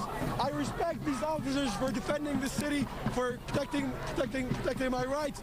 But right now they're violating my rights, and I'm showing them that I'm here peacefully by the showcasing of flowers. All right, that's all. We appreciate your time. Thank you so much. And Joab, I don't know if you can show, but the line of police, we are at the barricade on the camp-in side, looking at all the police that are about to head this way. They've got their zip ties, and we've already seen, like we've said, I would estimate more than 24 people arrested at this point as the protesters keep trying to add to this barricade and try to prolong the inevitable as much as possible before law enforcement moves in. So Matthew, you have interviewed and talked to several of the people who were arrested, along with those gentlemen there just minutes ago, and nobody you've talked to knows about people being inside the building. So what we can tell you is that the UC Irvine X account, Twitter account, around 2:30 said that a group of several hundred protesters entered the physical sciences lecture hall and began surrounding the building. Now, did they enter and leave? We don't know. Is there anybody still inside? No word of that at the moment. We do know they barricaded the stairwell on both sides, and they put electrical cords around the doors, sealing those doors, and they did not allow law enforcement up. Law enforcement had to go through and break through those barriers that look like that to get up this stairwell and check into the building. And I just want to clarify something as well, that protester said that Israel is killing its own hostages. We do know of an instance where Israel accidentally killed some hostages as part of an operation. They admitted to that, and they expressed regret for that. We do not know of sort of widespread instances of Israel intentionally killing its hostages as some sort of conspiracy in terms of the actions there. And Alex, noting there are still hostages being held in this war, which ignited this whole conflict. And there are a lot of Israelis that are watching this that are saying, why aren't we more? Okay, so this is our first look inside the building. I presume this is from our photographer, Justin O'Brien. So this is an auditorium in there, and it looks like, is this a live picture or is this taped? This is a live picture. So this is the first time that we've gotten inside this. This looks like, this is the physical sciences building, so it looks like a chemistry table there. So that looks pretty empty and frankly pretty clean. That does not have the appearance of a bunch of people that have been taking this over or certainly messing it up. So that is interesting that we look at that periodic table of the elements there. You know, a reminder of your old science class or Breaking Bad, as Justin O'Brien, our photographer, walks around. And I don't know how much Justin can communicate with us. It'd be interesting to see if we know if there are any other students that we know of that are in that building. Certainly not in this particular classroom. That's been cleared, but in terms of the rest of that building, are we all clear at this point? Well, we should note that UCI said they entered the building. Yeah. And when police made their way in after cutting or untying those cords, they didn't have the body language of great concern. Yeah, so that clearly was the second floor of that building, up where Justin was earlier. He was finally able to get inside. Those were doors that before had been tied up. So that's that particular room.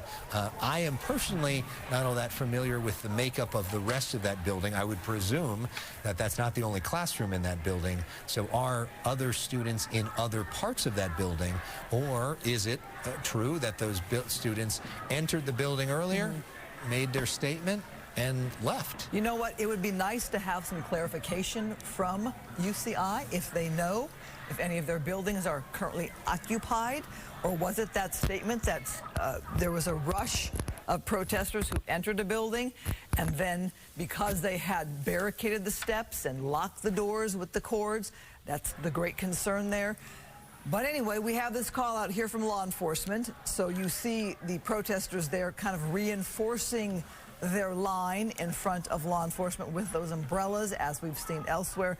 Police not really having it, and so I wonder if it'll be a matter of time before they move in towards these protesters as well, because you saw them putting up more umbrellas right in front of law enforcement. So Tim Lynn is back with us on the phone.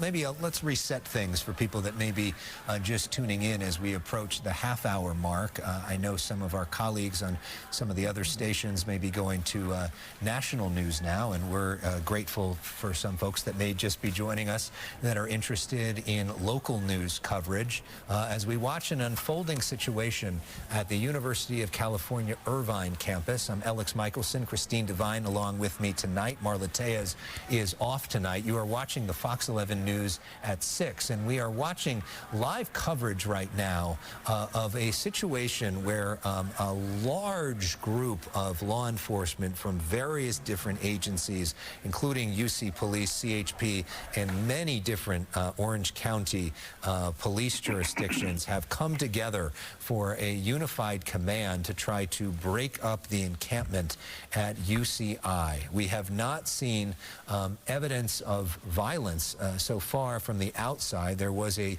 tweet that protesters, hundreds of them, had moved into that physical sciences building earlier today. We just saw at least one of the classrooms that was completely empty and frankly didn't look like there had been a lot of students inside. We don't know about the rest of that building. It does appear clear that the law enforcement that is there are done with this encampment and are moving to close it. We have seen several students stopped so far and arrested. We should note that the way the university tweeted out this afternoon, they said several hundred protesters entered the building. Now, I think your mind, or my mind, goes to occupation of a building, because we've seen that on other campuses where they have occupied a building. In fact, police had to climb through a window to break up one protest inside a building. We've not seen that here. We have no word that there are any students right now inside a building. We do see protesters taking their canopies right now to try to reinforce their line right in front of police. So I want to bring in Tim Lynn, who's been following this with us all afternoon, early evening here. What do you make of what you're seeing now, especially with the actions of law enforcement? Well, right now they're in a stalemate where they're just staying back and waiting for the next shoot-off drop. You see the protesters building that large barrier right there. That's not going to stand up too well to these officers, as we've seen before. But like to reset this, at 2:42, a call went out to all Orange County agencies on the emergency broadcast frequency that is in Orange County that they needed help at UCI. So a systematic response goes into place, well orchestrated, and always already in policy for each department within the county to send officers to the scene. So that's why you see so many officers there, is because when that call goes out on that red channel, as they call it, they respond without asking questions. They're there, they're ready to go and get there. So where we're at right now is they're going to stand and hold this skirmish line. Those arrests you've seen have been people who had either agitated, got into an officer, did something that spurred that arrest team to come through the line and pull them through. Now, we saw the interior shots of that science hall. It's empty now, and you made a very good point. 100 has entered the building and not, we assumed they went ahead and occupied, but more than likely what happened is they tried to get them out. Things started getting out of hand. They called for help. Reinforcements came, and the folks that were in there decided to leave the facility and go back outside. So right now it's just a matter of what they're going to do here is systematically work their way through this crowd, clear out that barrier, and clear off the campus of all the folks that are on there, because we've talked at length about unlawful assembly. The order to disperse has been given, which tells all these people here they are not allowed to be in that area. They need to leave. And you see the hundreds of police cars that are off to the left on the Sky 5 shot, or Sky 11 shot up on the corner. They've all responded in from the different agencies now. They're not going to stay there forever. The department chiefs are going to be talking with each other to find out exactly what's going on. And if things start going to the point to where decisions aren't being made and resources are not being utilized in an economic way, they may start pulling their officers away. But I don't really think that's going to happen here. It's just a matter they're doing everything systematically, very methodical, going to go in and start working their way through, because the last thing they want to do is get into a confrontation with these students, these protesters, these folks that are staying behind, because all that is fodder for the rest of the time to these protesters. The officers are always put into bad light when this happens, depending on what feed you see. And so right now they want to do it in the best, calmest way they can, but you will see some action sooner or later. Well, so Tim Lynn, who of course is a law enforcement veteran, also a veteran of another TV station across the street, which I've done it in the past too, so I get it. So let's talk about what the strategy is from here, because like we see all those cops there. I mean, they could just sort of make a move and say we're done with this, but they're choosing not to. What's the thinking behind that? Well, it's the command staff who are in the background who are making the decisions that are to make the move or not. They're going off information from the campus administration. They're going off the information from whoever the leaders of this group are, and giving them every opportunity to leave. Like I said, the continual announcement of unlawful assembly to give the folks a chance to leave the area. They also lifted the shelter in place, as we talked about earlier. Now, those people who are sheltering in place, as told, are now leaving, getting off campus. So they may be waiting for those folks to get out of the way and get off the campus so they're not mixed up in this. So it's just, everything is done very systematically with a command post, command staff talking with each other, talking with campus police, the University of California Police Department, which handles all 9 campuses in the state, are the ones who are in charge of this operation, and they're the ones who are making the final call to go ahead and move in and start working this campus out. But you see people carrying stuff away, and now the officers are moving ahead, starting to tear down that barrier here, as you see the shot from Skyfox. The officers working their way in, and that's what they'll do. They'll just clean all that out of the way, move their skirmish line forward, and then wait for the next command. So they were given the command to take down the barrier. That's what they're doing. All right, so we are watching this line of encampment scene being torn down right now. Matthew Seedorf is on the ground. Matthew, what are you seeing there? Yeah, we're on the side with the protesters as they are basically playing tug-of-war with tables and chairs and an umbrella against police. And really for the last 30 minutes or so, we've been seeing that more people are coming and adding to this barricade as now police are ripping it down. We see the protesters are holding up peace signs and trying to reinforce this barricade as police move in. Of course, we want Matthew and crew to be safe as police are right there poised to move in if they need to. And you can see, as Matthew was saying, protesters reinforcing that line there. Matthew, that's the heart of the encampment right now, correct? Yeah, this is it. And really, I mean, in some extent, the encampment has been dismantled. It's just kind of like a line of barriers with protesters on one end trying to confront the police department. So, I've got a question for Jim Hemmel. So Jim, we'll bring you back in as well. Retired LASD, covered many scenes like this in your career, many, enough to be a worthy spokesperson here. Let me ask you this. Do you see this ending tonight with this encampment completely torn down, done, over with? You tell them.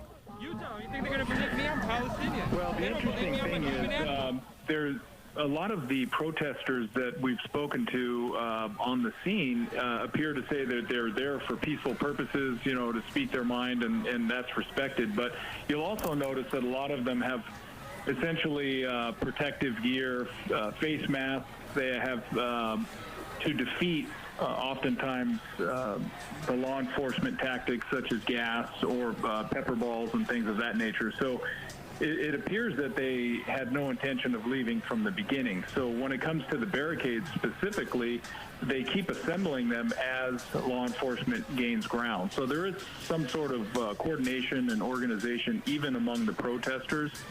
But what law enforcement's doing now from the command post is essentially containing the problem, isolating it to specific areas of the campus, all the while allowing bystanders to safely leave, so then when the final decision is made to completely end the situation, that it can be done peacefully and it can be done systematically with nominal casualty as far as injuries or further damage to the campus. So we continue to look at this picture from the ground, and you can see this sort of standoff between some of these protesters, some of them students, some of them not, essentially screaming and taunting, and some of them putting up peace signs to these officers. They're clearly frustrated that this demonstration is being broken up. They view it as a free speech exercise, and they think that their rights to free speech are being stopped, and they're frustrated by that. They are angry also about what's happening in terms of the actions of the Israeli government and what they view as an excessive bombing of the Gaza in response to what happened on October 7th. Matthew Seedorf, can you talk to us more about what you're seeing and what you're hearing from people on the ground? Yeah, I mean, at this point, we're on, emotions are very high. So we've heard some, hecklers, but they're also face-to-face with police right now and playing tug-of-war with tables and chairs that they dragged out here within the last few minutes. And I can say, we were out here covering this campaign about a week ago, and a lot of these people I definitely did not see. So it's a different vibe. It's changed.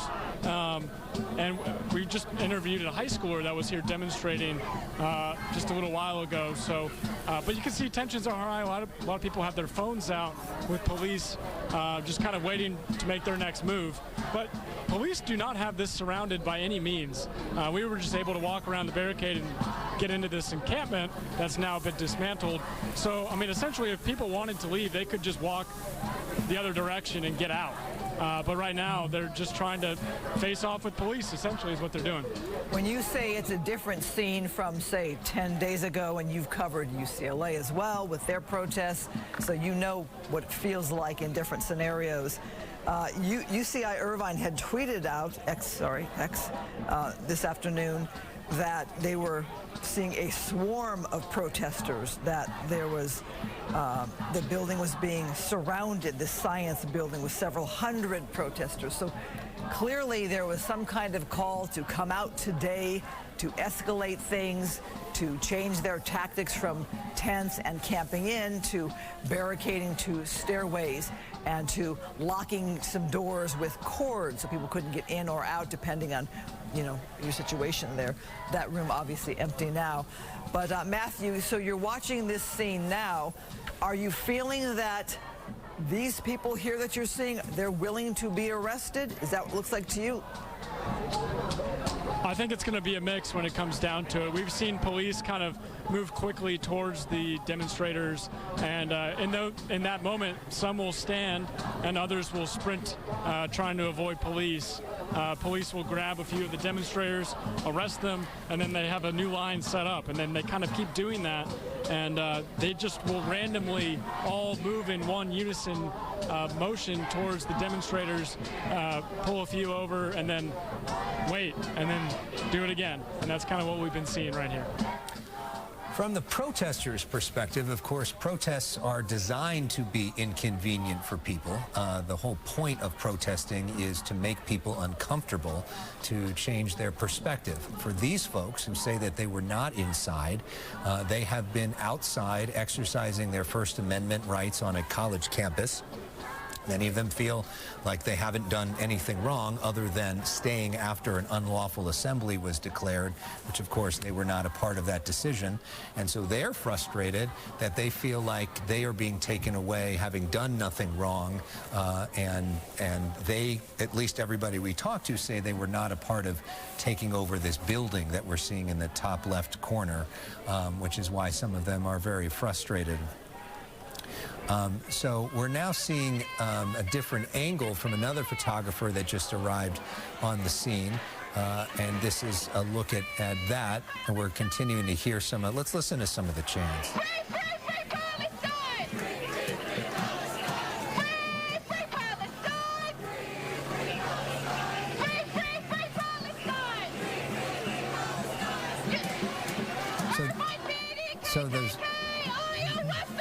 So those chants of Free Palestine continue as the police from various agencies all over Orange County stand by. We have seen them at times choose to move forward and keep those protesters moving back. It is unclear how long they're going to be out there tonight, how long this is going to take, and basically if we're going to be left with a situation like what we were left with at UCLA and USC, at least initially, where the encampment is gone the next day, or is the kind of thing where we are going to see an encampment return. We see in that Skyfox shot now, you can see the painting on the ground referencing genocide, their accusation of the Israeli government's actions when it comes to Gaza. And they continue to demonstrate tonight and, you know, stand up to what they see as injustice in another part of the world. Keeping in mind, UCI just 30 minutes ago putting out this word on social media that anyone currently in buildings in the vicinity of the protest are advised to exit buildings and leave the area at this time. There had been a shelter-in-place order. They write, if able, please leave immediately and continue to avoid the protest area until further notice. So perhaps they're giving anybody who is still working there or in a classroom or studying on another part of the campus time to leave, time to not be in this area before moving in. Tim Lynn, let me get your perspective as to how you think this plays out as we're coming up on 7 o'clock in about 15 minutes. Oh, I see that they're just doing this, as we had said many times, it's methodical. They're just kind of working their way in, taking ground, moving the crowd back. And Right now. see the movement is starting now, and they're going to go disassemble the last barricade they had. If there's any resistance by anybody on the other side, they're going to get yanked through and arrested. So right now you see things being thrown as well. So that's the things you got to worry about as an officer working in on this. You're going in to disassemble this barricades, but it's that guy that's 5 or 6 rows back that is throwing something over the top to come into your group. So that's what they really kind of keep an eye out for in a situation like this. But you see they're just methodically pulling this stuff through the line, stacking up behind them, and then just taking more things away from the protesters to start work their way through. And eventually they'll get them into a situation where they have them contained, and then they'll just start the arrest. You know, you have given you a chance to leave. Are you going to leave? No, you're under arrest. Off you go. And like I said, they're all subject to arrest because those dispersal orders have been given repeatedly. They're already in violation of the law. It doesn't matter what their opinion is, what they think is, or their, you know, what their attitude is towards whatever political situation side that they're on. They have been given a lawful order by a peace officer, and they must comply. If not, they're subject to arrest. As simple as that. Matthew Seedorf, we just saw folks move in, and did you see some folks throwing stuff at officers? Yeah, the police just rushed in towards the protesters. We saw someone throw something. You could clearly see police pointing at one particular protester, saying something to him as he kind of went towards the back. But they weren't able to really arrest anyone with that last push. But you can tell they're definitely trying to close this all down and move in methodically, as we've been saying. All right, just past 6:45. You're watching special coverage on the Fox 11 News at 6, the only local station covering this right now. So if you are just watching on another station, welcome. Nice to have you along with us as we continue to watch a tense situation unfold live in front of us at UC Irvine. and we see a push. Let's listen into this. Yeah, so we just saw the police move in again about 10 feet, and now we're pushing back. We are in between the police and the protesters, so the protesters are to our right. And it seems like the police are kind of picking up their pace and making these steps a little quicker than they were just a little while ago. And in each step, if someone hangs around, they will usually get put in the zip ties and be walked off. So the protesters walk back, the police move in, and repeat. And do you feel like you're in a position and a place to back up or back away if you need to? I'm sure you do feel that way. But how are you feeling being right there in the middle of that? Yeah, it's pretty intense, definitely. And, you know, you can feel the emotions they're picking up between the demonstrators here as the police are closing in. They realize that they could be arrested if they stay. And you can hear them chanting now, peaceful protest, holding up peace signs as police get ever so slightly closer. And then, like I said, though, I mean, behind us, you could leave to the left, to the right. There's ways around you could leave, but the police have this one line in, and they keep pushing forward. So really, I mean, at this point, if people want to get out without being arrested, they just walk away. But that's not what we're seeing right now. So we're about to make another push, it looks like. Okay, we'll let you document that. We're just getting word from UC Irvine. We reached out asking for a statement from the Chancellor, Chancellor Gilman, and we've been told that he will not be releasing a statement tonight. So no word as this big event is happening on campus from the head of UC Irvine. So we are looking at two different viewpoints from Fox 11 cameras here at UC Irvine as we're getting close to 7 p.m. Jim Hemmel, our police expert, also, you're watching this scene as it's still light out. How does it change for law enforcement when it becomes dark? Well, time's on our side in the sense that there's really no rush. We can bring in resources to light up the area. I don't see that as being a concern. I think it's going to be all predicated on safety or any nuances to that environment. So at the command post, they'll have a map of every ingress and egress route there. They'll sketch out where most of the protesters are, and then any other people that could be impacted if they were to empty and exit the campus when they make the final push. They want to make sure that they're not exiting people onto small streets or local areas, commercial areas that would then also be disrupted.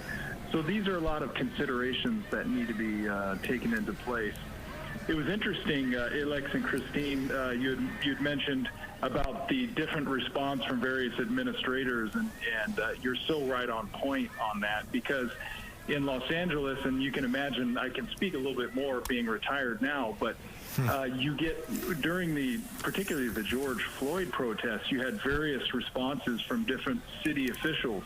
And I can overwhelmingly tell you that those cities who took a more hands-off approach when the protests got more disobedient in nature, those cities were more impacted. And those cities that took the assertive action and essentially authorized a disruption or a dispersal of protests that escalated to thefts and rushing of stores, when that occurred and law enforcement action was taking place swiftly, that those areas had very, very nominal levels of further disruption. And we saw that with the Sheriff's Department in actually a couple large cities that essentially wanted to be hands-off even while looting was occurring. It caused widespread looting in different areas of those cities. I don't want to name some names. Particular cities, but it does continue. It does happen. And then when law enforcement was taking more assertive action, then those were quelled quite peacefully. There is an old theory which we've talked about in the last few weeks in law enforcement called the broken windows theory, which goes back many years, and something that Bill Bratton talked about when he was LAPD chief. and it worked in New York, this idea that if you see broken windows on a street, it's an emphasis that you're not dealing with the little things, which allows for crime and problems to fester, and that this sending a message that things like that are okay. So deal with the problems in their infancy, send a message to people that crime is not tolerated, even the smallest amount of crime, and then you don't have some of these bigger problems that build. That is certainly one theory of law enforcement. We know there's some people that watching that aren't big fans of law enforcement and are going to watch this and think that this is an overuse of authority, that think that this is too much force being implemented, that these folks are just exercising their First Amendment rights. And there are other people that are watching that are wishing that law enforcement would move faster to get these folks out of there. And that the law certainly says that taking over a building, which we'd love to hear more about what actually happened there, is certainly illegal. And we know that it is illegal to continue once an unlawful assembly has been declared. Whether you agree with that declaration or not, you don't really have the right in that situation to make that decision. You have to listen to what law enforcement says in that scenario or risk arrest. And there are plenty of people who have willfully chosen to be arrested to make a point about what they see as injustice, not only around the world, but what they see as injustice happening on the campus here. Obviously, this discussion evokes such strong reactions from so many different people. I want to ask Jim a question, because you were command over what we saw with the protest, in George Floyd protest. Chelsea Edwards on the scene there. How much of the direction comes from the school, the chancellor, or is it more law enforcement advising the chancellor, here's what's happening on the scene, we'll decide how we're going to move forward? I mean, what fine line do you walk there? It is a fine line, and on campuses it is a little bit different, because the administrators essentially can say, well, on this campus we want to respect the students' right to free speech. The pushback I think that law enforcement should have would be, do all students have that same access to public spaces? But I know during, you mentioned the George Floyd riots, I know the then sheriff, he was extremely assertive, and that proved very effective. In LA County Sheriff's areas, we had very, very minimal looting and what I would call rioting in those areas, because when it started to inflame, we would put down those riots through dispersal orders, and then even taking agitators and placing them under arrest. And that calmed overwhelmingly, most of the protesters were in fact there just to have their voices heard. So that's what we found. And so when it relates to a campus, I think that would also be up to an administrator to determine, okay, now you've disrupted a building, you've disrupted other students from accessing class. I mean, it sounds like they've already issued orders to cancel classes not only today but for tomorrow. So you could argue that they've already caused that disruption. You see the encampments, you see some littering going on, as well as blocking of access to certain buildings. We can see that right in front of us with the pictures. So that's where those decisions have to be made. But all the while, oftentimes people forget, it may not apply as much to a campus, that the sheriff, oftentimes they'd ask, why is the sheriff an elected position? Because you know, it's a law enforcement, it's a chief law enforcement officer. But in circumstances like this, particularly as it would relate to not necessarily this case, but say George Floyd protests, you know, a sheriff can make decisions that impact law enforcement because he's an elected official. And so that's where that comes into play. And I know in Orange County, Don Barnes is very similar in the sense that he will assert himself to take law enforcement action if it disrupts the rights of other individuals, all the while respecting those who would want to protest. But when you start getting into hate speech, blocking of public spaces, it's time for law enforcement to speak to these elected officials in a common sense way and say, how much longer do you want the disruption to occur? And of course, the sheriff does not have jurisdiction here. The UC police technically has jurisdiction in this situation. The sheriff is assisting in that. Of course, the sheriff is an elected position, and then in LA, the LAPD chief is not. Let's get to Chelsea Edwards quickly, who just arrived on the scene. Chelsea, what are you seeing?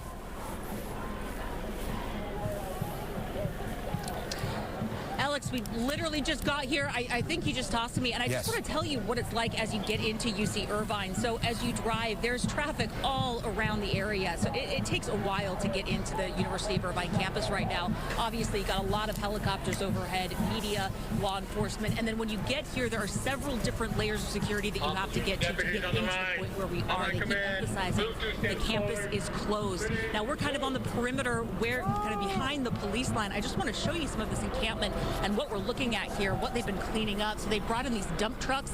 There are several of these lined up in the parking lot. They're waiting to take out everything that you're seeing here. Mattresses, we've got sacks, lots of paper goods, sleeping tents. We've got just a lot of debris all over the place here. And, you know, they've got a lot of work ahead of them in terms of the cleanup. Again, we're just getting on the scene here. We will, of course, bring you updates as we get them. Chelsea, I could hear the command there for the police line to move 2 steps forward. What are you seeing from your perspective when it comes to law enforcement? So again, we're still getting the lay of the land here, but if we walk over here, you can see that line. We've got sheriff's deputies, we've also got police, and they seem to be talking from over in this corner, and we can see that standoff between the protesters and law enforcement with each other. They're both shouting. We're hearing loudspeakers on both sides. Again, we're just getting here, kind of getting a sense of the lay of the land and exactly what's happening, but you know, obviously a lot going on here. Yeah. All right. Well, Chelsea, thank you. We will see you tonight at 10 o'clock for coverage tonight. Our thanks to Chelsea Edwards, to Matthew Seedorf, to Jim Helmold, to Tim Lynn for joining our coverage tonight. Christine, nice being with you as well. Yeah. We are going to have more coverage throughout the night online on our website, foxla.com. We will be back tonight at 10 o'clock, if not before, and we will have coverage of this as well on Good Night LA. Yeah, we are watching yet again another protest on a college campus, this one here, UC Irvine, as things escalated there on campus with the blocking of a building. More news at 10.